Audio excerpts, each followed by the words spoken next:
all the way from Ontario to the BC Natural Resources Forum. Well, I'm going to hit a million miles soon with Air Canada. I'm always traveling, but I was invited to come and speak about unlocking really the Indigenous potential in the economy.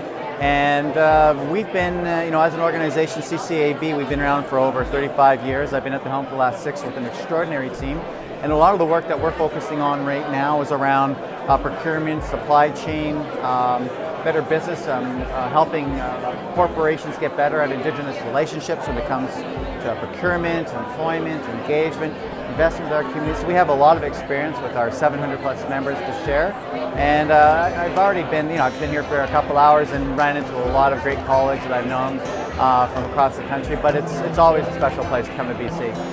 Nice. So especially since we're focusing on the natural resources world, what would you say are some of the biggest opportunities for First Nations when it comes to resource development? Wait, I always like to reference one of the biggest deals in history to date. When you look at, it's a 30-year history, of course. You look at Fort McKay and Mikisew Cree and their work with Suncor. They raised over $500 million to become an equity stakeholder in the Suncor East Tank project.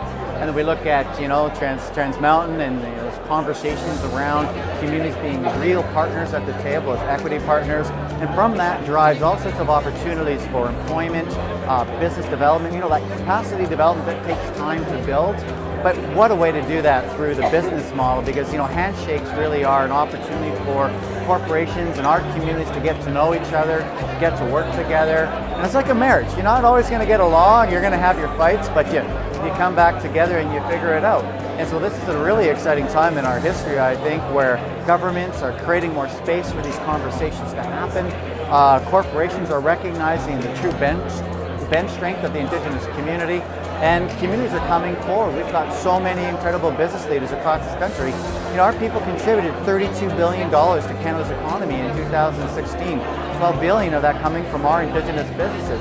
That is bench strength. And the more that we can build upon that, the stronger the outcomes are going to be for all Canadians, all BCIs. So it's, again, really exciting to be here. Absolutely. Quite a moment in history that we're participating in here. Yeah. So when it comes to consultation with First Nations, what do you think are some of the key points that businesses need to be making, or in terms of building those relationships? Well, engage early, engage often. Quite often a big part of the work that has to happen is around building that trust. And you don't build that trust overnight. There's been a real sad history in this country when it comes to our people being pushed off to the side.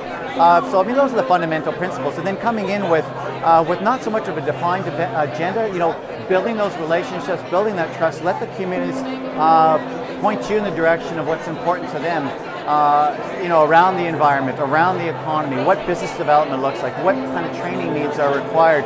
And industry comes with a lot of experience as well. So when you have those open lines of communication built on trust, you can see some extraordinary results. Excellent.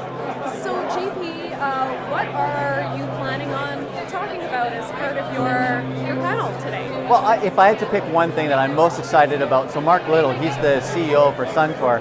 Over a year ago, I called him up and asked if he would be my co-chair for our procurement champions work, because when corporations and governments open up their supply chains to Indigenous communities and businesses, that gives us the opportunity to flex. You got to remember, Indigenous people, we're Canada's first entrepreneurs, and we're expressing our entrepreneurism in a modern context. So when you open up supply chains to our entrepreneurs, we begin to really show what we're capable of. And so Mark and I have garnished, with our organization, over 42 other companies that are standing shoulder to shoulder with us to say, hey, open up the supply chains, be directed in your targets in procuring Aboriginal business, set targets, monitor, do better every year.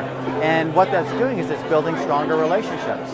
And stronger communities make stronger decisions along with their partners. So that's one of the things that I'm most excited about.